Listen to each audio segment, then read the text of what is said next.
Jack Miller loved the quiet of early morning patrols in Glacier National Park.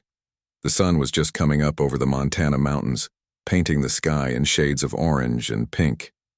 After 15 years as a park ranger, he thought he had seen everything these woods could offer. He was wrong. The first sign was the broken trees. Dozens of them, snapped like toothpicks along the ridge. Jack stopped his truck and grabbed his binoculars from the passenger seat. Something had carved a half-mile scar through the forest. "Dispatch, this is Ranger Miller," he said into his radio. "I've got what looks like a landslide or crash site near Bear Hat Mountain. Going to check it out." The radio crackled. "Copy that, Miller. Be careful out there." Jack followed the trail of destruction uphill. The damage was fresh, maybe just a few days old.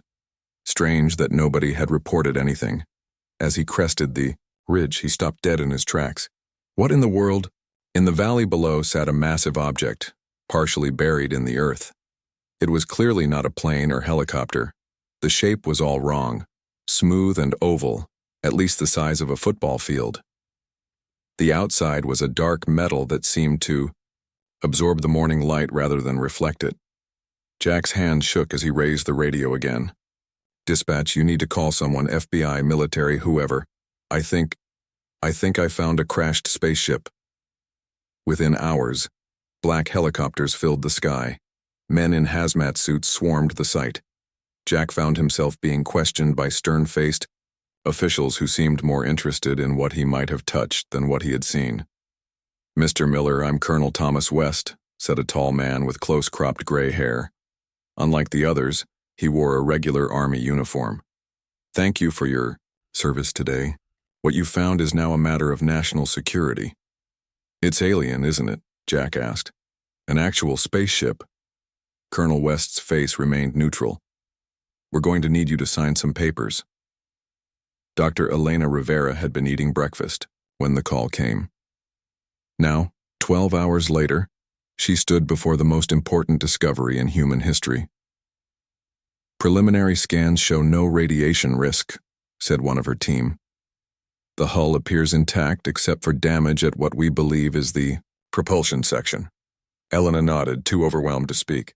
After years of studying theoretical xenotechnology at MIT, then being recruited to a classified government program, she was finally looking at proof that humanity was not alone.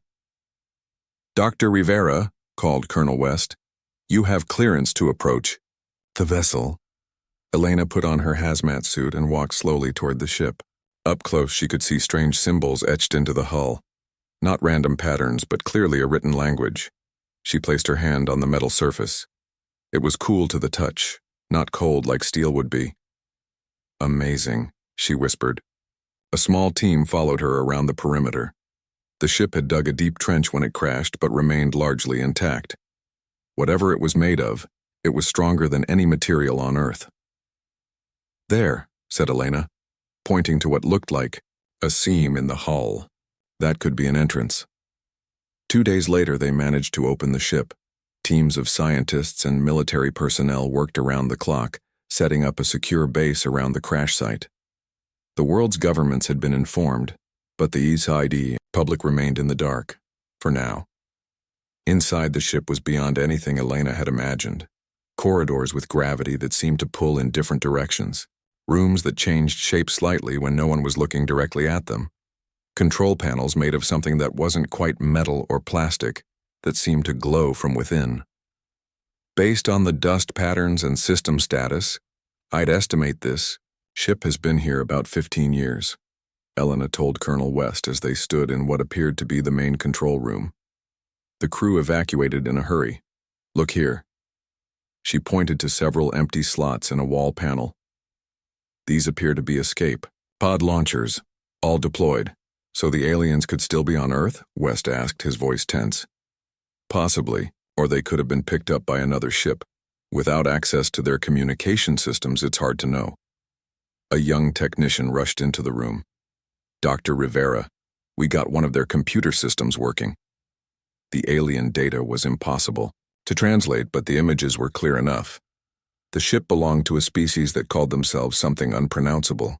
The translation team nicknamed them Vraxians, after a symbol that appeared frequently in their communications. "They're explorers, as far as we can tell," Elena explained during a briefing with top military and government officials 1 month after the discovery. "Their ship was damaged by some kind of space anomaly, and they made an emergency landing on Earth. And they've left us quite a gift," said the Secretary of Defense. "The technologies in that ship are centuries beyond our own." Colonel West nodded. "We've already identified power systems that could replace fossil fuels entirely. Material stronger and lighter than anything we've ever developed. And the propulsion system, if we can understand it, we could reach Mars in days instead of months." "What about weapons?" asked a general. "Nothing obvious," Elena said quickly. "They seem to be a scientific vessel, not military." "Every ship has defenses," the general insisted. Elena chose not to argue. The truth was, she had found weapon systems, advanced ones. But something about the general's eager expression made her hesitate to share everything. Over the next 3 years, humanity made incredible progress. Reverse engineering the alien technology led to breakthroughs in energy production, medicine, and materials science. Special factories were built to produce new devices based on Vraxian designs. The first human spacecraft using alien propulsion was already under construction. The world knew about the ship now. The discovery had been too big to hide. But people had adapted quickly to the idea that they weren't alone in the universe. The fear that aliens might return seemed to fade as years passed with no sign of them. That changed on a quiet Tuesday evening. Elena was working late in her lab at the crash site, now a massive research facility named Project Icarus. She'd been studying a damaged component from the ship's communication array when her computer chimed with an alert. Something inside the ship had activated on its own. She rushed through the facility to the ship's bridge.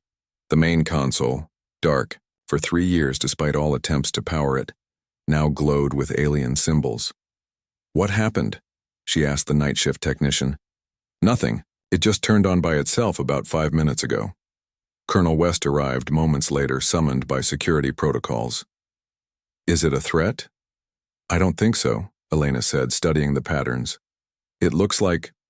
oh no." "What?"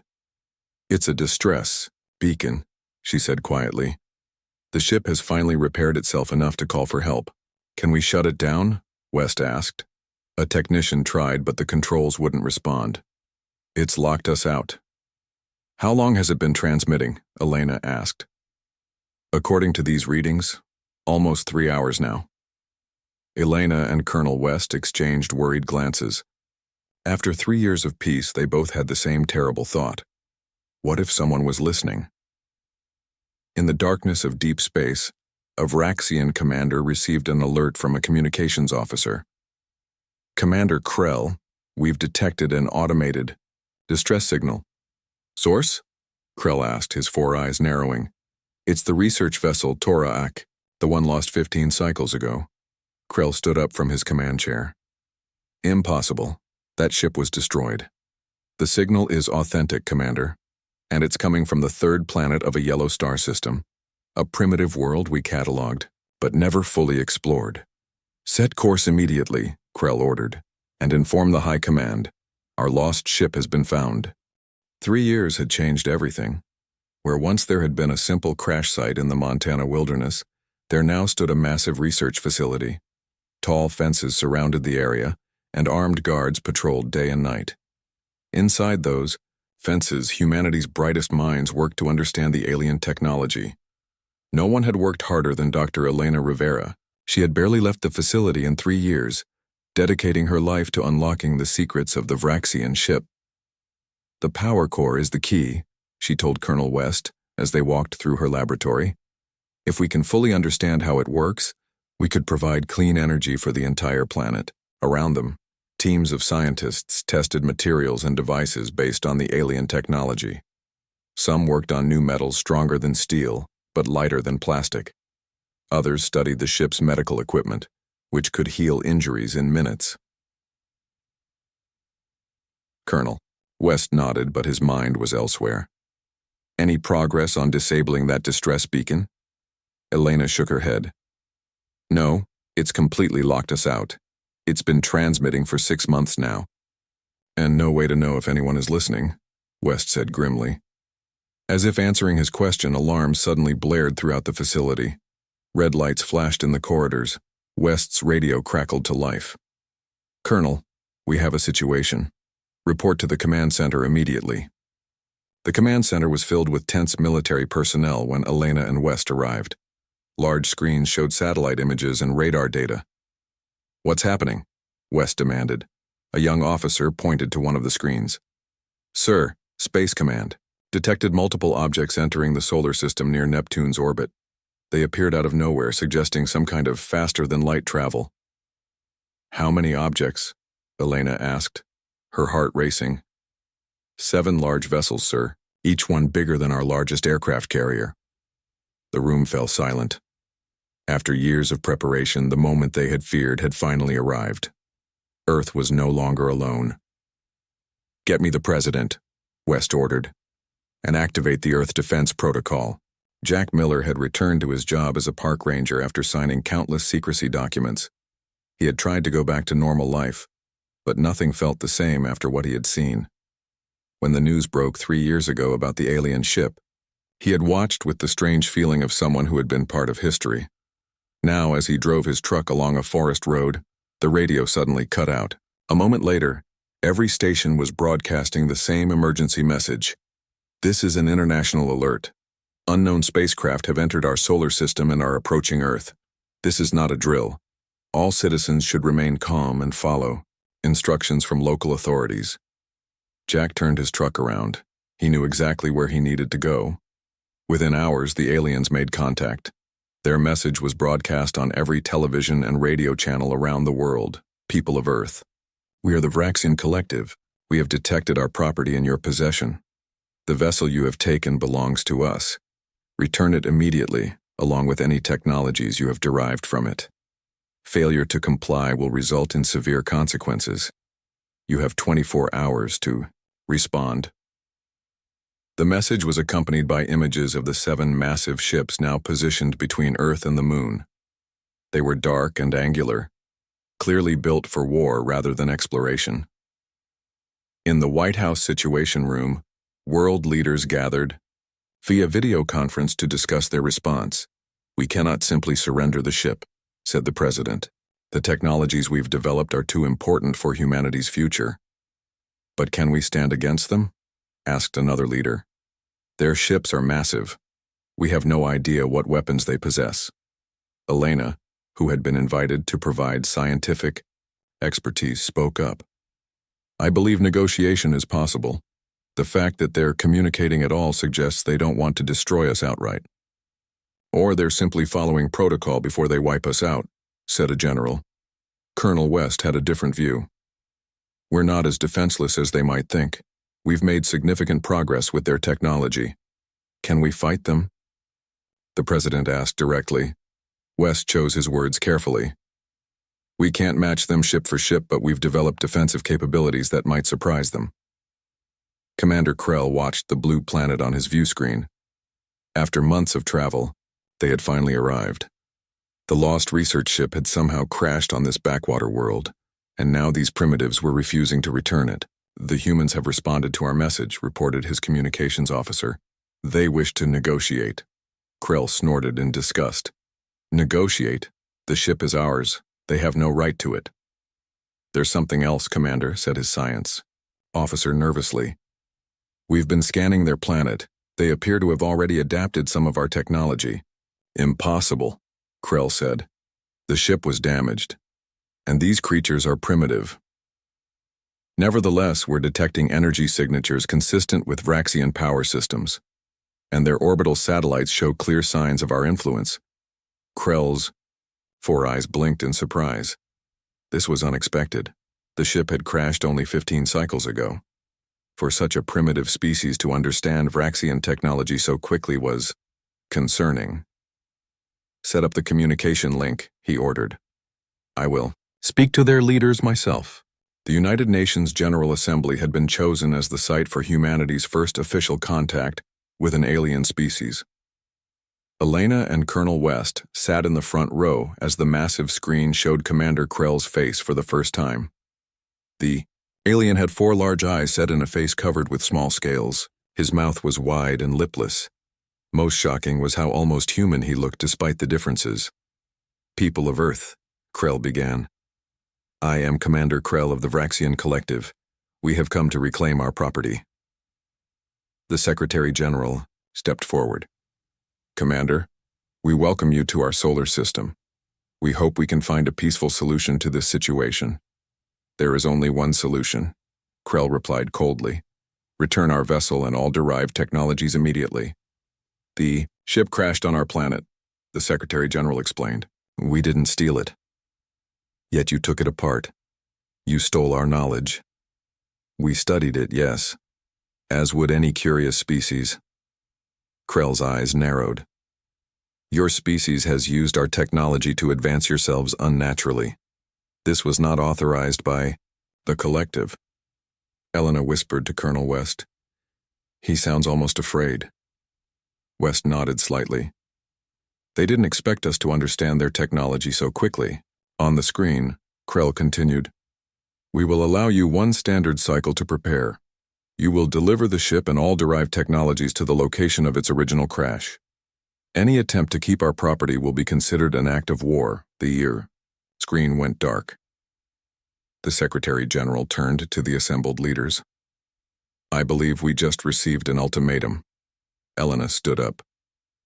"There's something you all need to know. I've discovered something in the ship's database that changes everything." All eyes turned to her. "The Vraxians aren't the original creators of this technology," she said. "Based on historical records I found buried in the ship's computers, they scavenged most of their advanced technology from ruins of an ancient civilization." "Are you certain?" asked the President. "Yes," Elena replied. "The Vraxians didn't build that ship. They found it just like we did.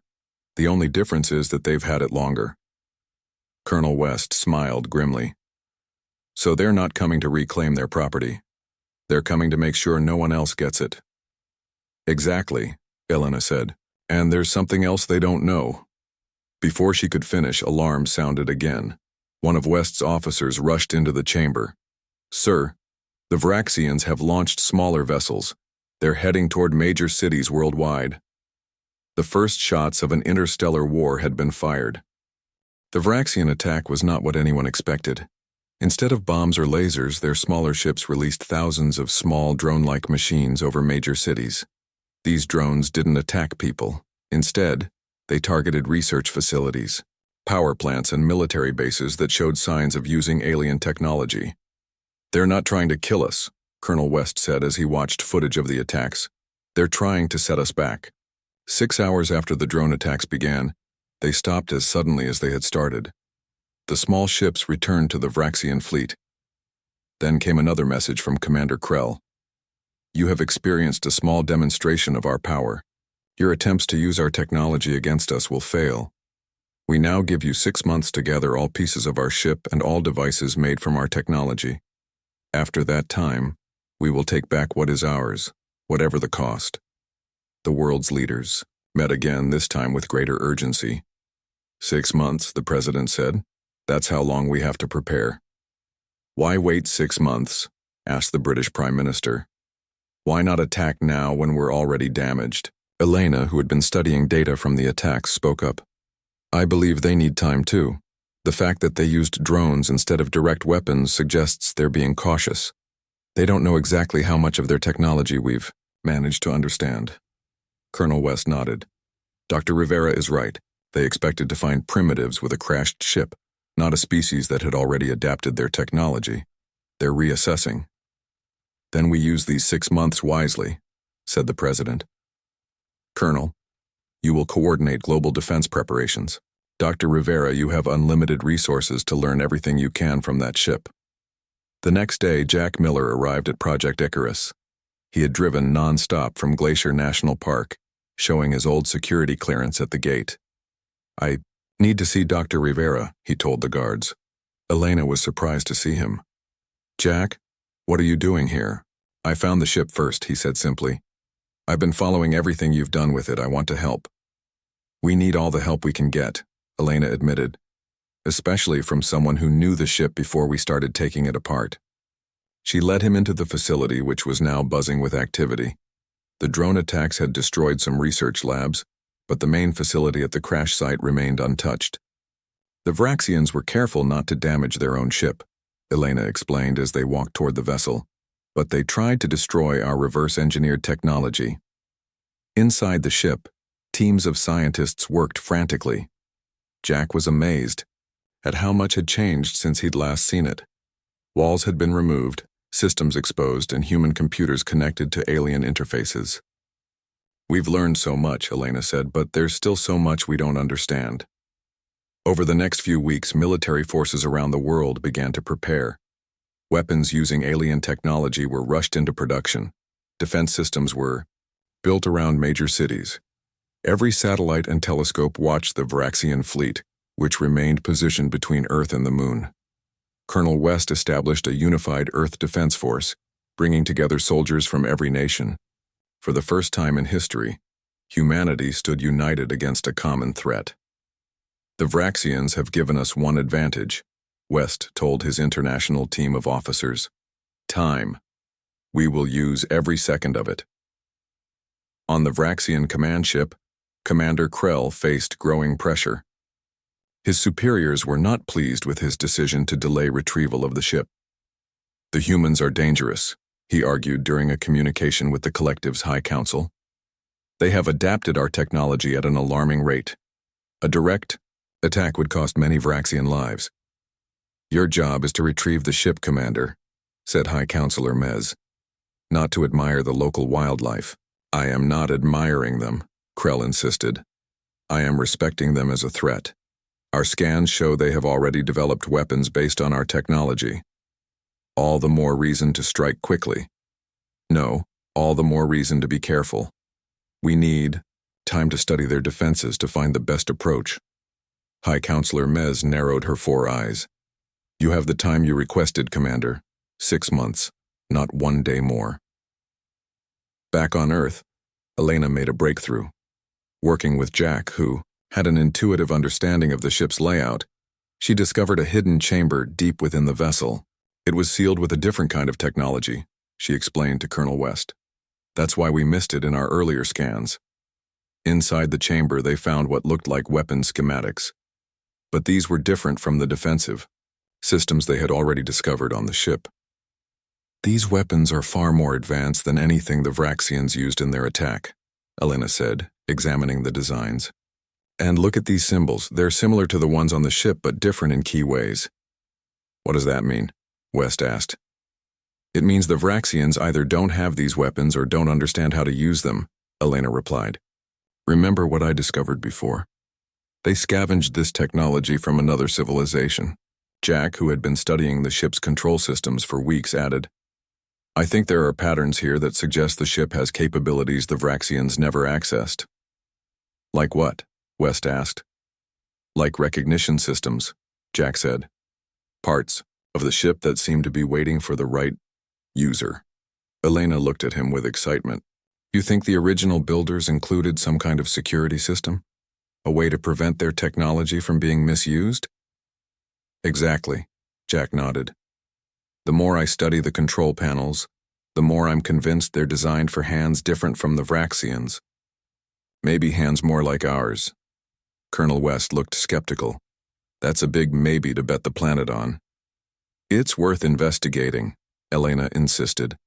If there's even a chance the ship will respond to humans in ways it didn't for the Vraxians, we need to know. As the months passed, both sides prepared. On Earth, new weapons were tested and defensive positions strengthened. In orbit, the Vraxian fleet studied human defenses and planned their attack. Commander Krell spent hours reviewing the data on humans. They were adaptable, resourceful, and surprisingly unified in the face of threat. Not at all what he had expected. From a species that had only recently discovered space travel, there's something unusual about these humans, he told his second-in-command. Something familiar. Sir? The way they've adapted our technology so quickly. It reminds me of the ancient records of how our ancestors first discovered the ruins, of the Forerunners. You think there's a connection? Krell stared at the blue planet on his view screen. I don't know, but I intend to find out. The 6-month deadline approached. Earth's defenses were as ready as they could be. The Vraxian fleet began to move into attack position. The battle for Earth was about to begin. The 6 months passed too quickly. On the final day of the deadline, the Vraxian fleet began to move. Their 7 massive warships spread out, taking positions above major cities across the globe. In the command center at Project Icarus, Colonel West watched the movement on large screens. Beside him stood world leaders connected through secure video calls. They're positioning for a coordinated attack, West said. Just as we expected. The president's face was grim on the main screen. Are our defenses ready? As ready as they can be, West replied. The new weapons have been distributed worldwide. Our pilots have trained with the reverse-engineered fighters, but we're still outnumbered and outgunned. And the ship? Asked the president. Dr. Rivera's special project? West glanced at another screen showing Elena and Jack working inside the alien vessel. Still in progress, no guarantees. Understood. Good luck, Colonel. To all of us. As the screens went dark, one of West's officers called out, Sir, we have movement from the Vraxian fleet. They're launching dropships. On the monitors, hundreds of smaller vessels detached from the main ships heading toward Earth's atmosphere. The battle for humanity had begun. Commander Krell watched from his command chair as the attack force descended toward the blue planet. Everything was proceeding according to plan. The humans had ignored his ultimatum as expected. Now they would learn what it meant to defy the Vraxian collective. First wave approaching the atmosphere, reported his tactical officer. Remind all commanders, Krell said. Primary objective is securing the ship. Secondary objective is disabling their reverse-engineered technology. Minimize native casualties where possible. He wasn't being merciful. The collective preferred to exploit planets rather than destroy them. Dead humans had no value. Conquered humans might be useful someday. Sir, we're detecting energy signatures from the surface, the tactical officer said suddenly. They appear to be defensive systems, based on our own technology. Krell leaned forward. Show me. The display revealed weapon emplacements around major cities and military bases. They were crude by Vraxian standards, but recognizable adaptations of Vraxian designs. They've been busy, Krell murmured. Adjust attack pattern. Target those defenses first. The sky over Montana filled with alien ships. The first wave targeted the defensive ring around Project Icarus, where the original ship remained. Laser fire cut through the air, striking human tanks and artillery positions. Colonel West directed the defense from an underground bunker. Hold the line. We need to buy Dr. Rivera more time.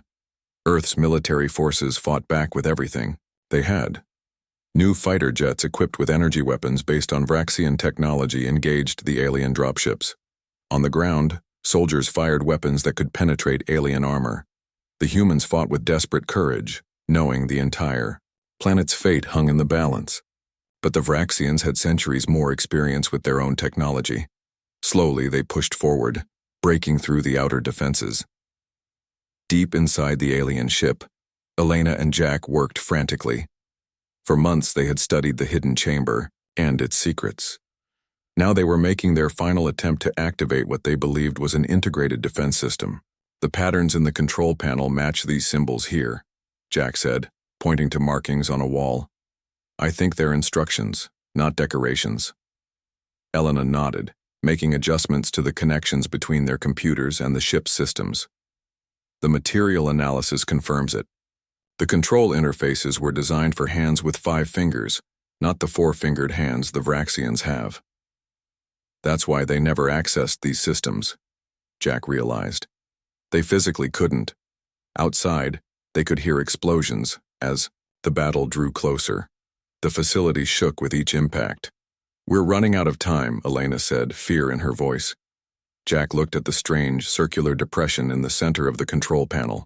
It was sized perfectly for a human hand. I think I know what we need to do, he said quietly. On the surface, the Earth Defense Force was losing ground. The Vraxian troops had landed and were moving toward the facility in large numbers. Their weapons were more powerful, their armor stronger.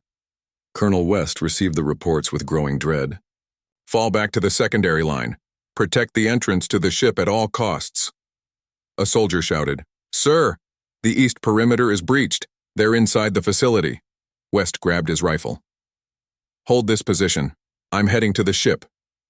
Inside the ship, Elena and Jack heard the sounds of fighting drawing closer.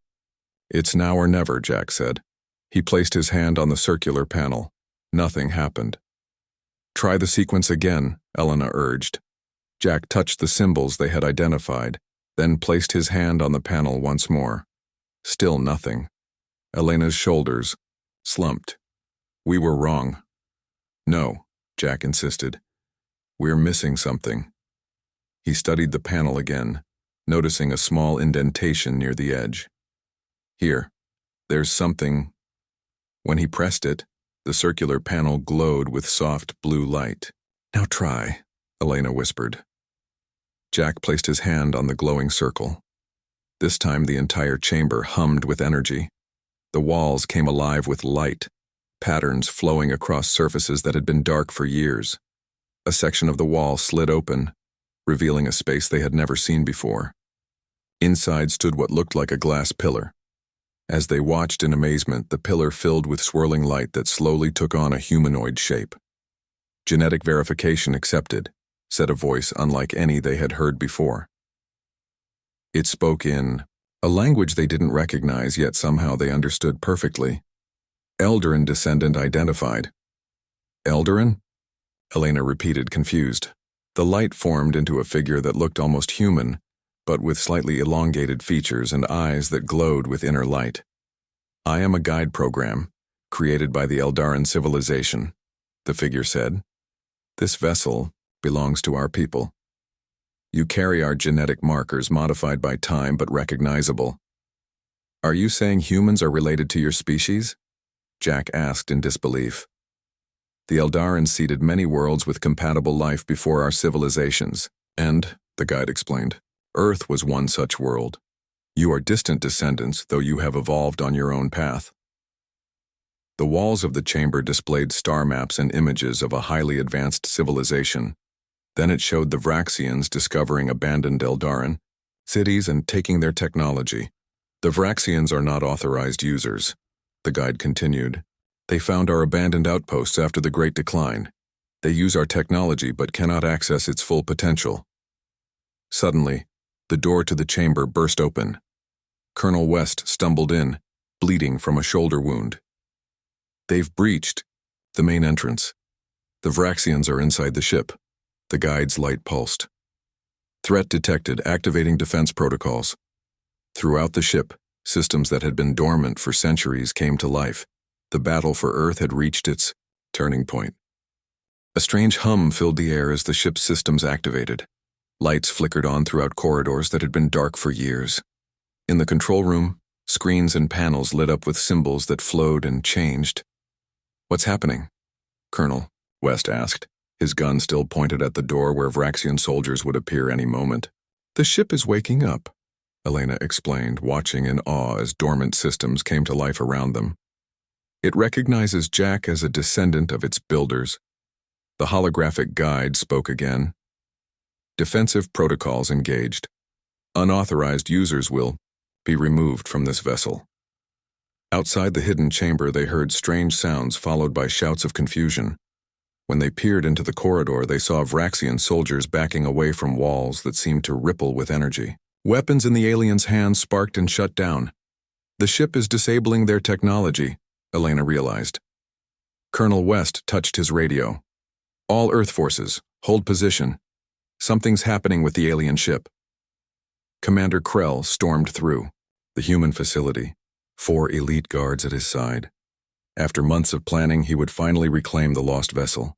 His troops had broken through the outer defenses and were securing the area around the ship. "Status report," he demanded as they approached the vessel's main entrance. "Our first team entered the ship 2 minutes ago," a guard reported. "We lost communication with them shortly after." Krell frowned. Technical interference, perhaps. We'll proceed anyway. As they entered the ship, Krell felt a sense of familiarity. Though he had never served on this particular research vessel, all Vraxian ships shared similar designs. Or so, he thought. The corridor ahead suddenly seemed different. The walls pulsed with light patterns he had never seen before. His communication device went dead. Then, most alarmingly, his personal weapon powered down. "What's happening?" one of his guards asked, panic in his voice. Before Krell could answer, a voice echoed through the corridor, speaking in a language that seemed to bypass his ears and go straight to his mind. "Unauthorized genetic signature detected. You are trespassing in Eldarin property." A holographic figure appeared before them. Humanoid, but clearly not human. It had elongated features and eyes that glowed with inner light. "Eldarin?" Krell whispered. The word was familiar from ancient Vraxian texts, the name of the legendary civilization whose ruins had provided the foundation for Vraxian technology. "This vessel does not belong to the Vraxian collective," the hologram stated. "Your people found abandoned Eldarin technology and claimed it as your own.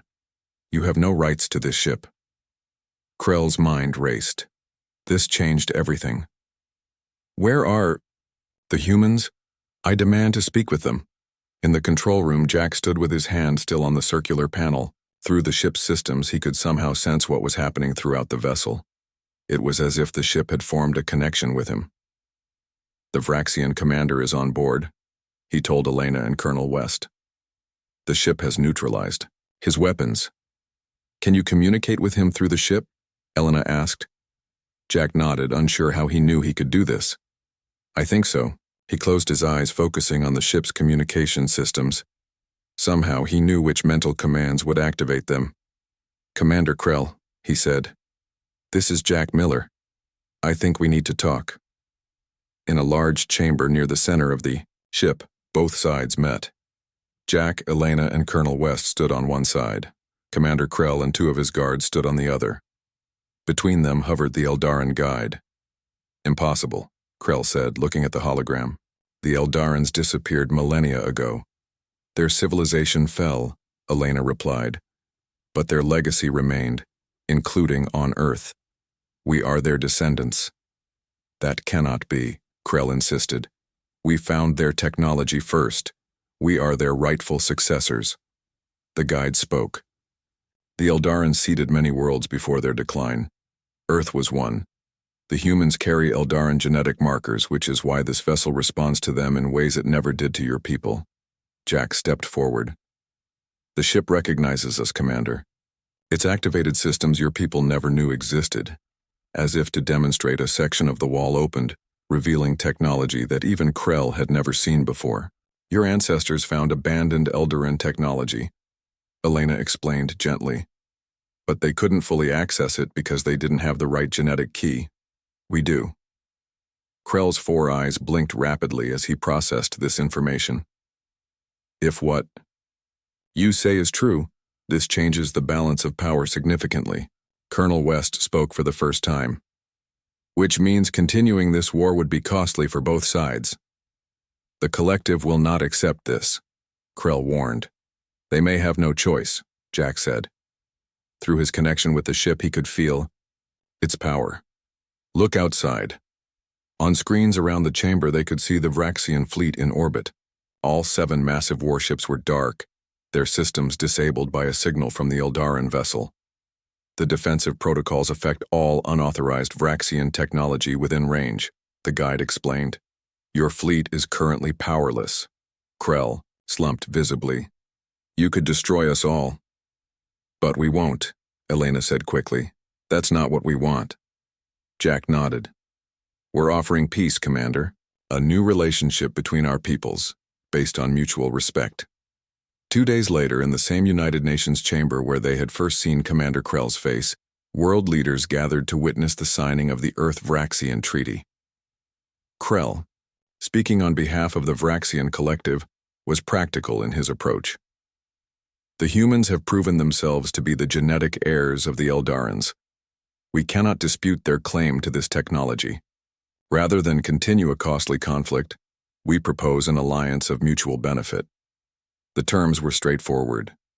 The Vraxians would withdraw their fleet and recognize Earth's sovereignty. In exchange, humans would share some of their insights into Eldaran technology, particularly the interfaces that had previously been inaccessible to the Vraxians. Both sides knew the truth. Neither could afford a prolonged war. The humans had the advantage of the Eldaran genetic connection, but the Vraxians had centuries more experience with space travel and colonization. After the ceremony, Elena found Jack standing alone, looking out a window at the night sky. "What are you thinking about?" she asked. "Everything that's changed," he replied. 3 years ago, I was just a park ranger who found a crashed ship. Now I'm somehow connected to an ancient alien civilization." Elena smiled. "The guide told me there's so much more to learn. The ship's database contains the history of the Eldarans, our ancestors, their accomplishments, their art, their knowledge. And their mistakes," Jack added. "They were advanced enough to seed life across the stars, but something still caused their civilization to fall." Colonel West joined them, looking more relaxed than they had ever seen him. "The President has approved Project Starlight. We're going to build our first true starship using what we've learned. The Vraxians won't be the only aliens out there," Elena said. "There could be other Eldaran descendants on other worlds." Jack looked up at the stars again. The crashed ship hadn't been an ending, but a beginning. Humanity's first step toward a much larger universe and their cosmic heritage. "We have a lot of catching up to do," he said. "But at least now we know we're not alone." The three of them stood in silence, watching the stars that no longer seemed so distant or unreachable. The battle was over. Humanity's journey to the stars was just beginning.